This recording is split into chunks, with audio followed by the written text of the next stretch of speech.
নিজের চোখে দেখা কিছুদিন আগে একটা জানাজা পড়িয়েছে, খোদার কসম করে বলছে 6:30 ইন্তেকাল করেছে। হসপিটালের বিল দেনেওয়ালা নাই, 4 সন্তান, অ্যাম্বুলেন্সে ঘরে ঘরে আসবে, 1000-1200 টাকার বিল দেনেওয়ালা নাই।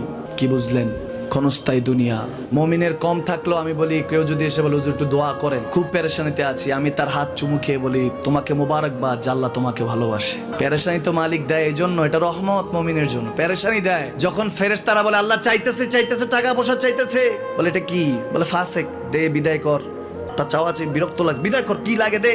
মুমিন যখন চাইতে থাকে আল্লাহ আমাকে কিছু লাগবে, যখন একটু করে চায় আমার মাটাকে সুস্থ করে দাও, বাবাটাকে আল্লাহ আমার স্ত্রীকে, আমার আমাকে একটু তৌফিক দাও, চাইতে থাকে মুমিন। আল্লাহ বলে যখন ফেরেশতারা দেখে মুমিন চাচ্ছে, দেরি করতে পারে না, তাড়াতাড়ি খাজানা নিয়ে দিতে নেবে, আল্লাহ বলে রাখোস না, এত তাড়াহুড়া কিসে?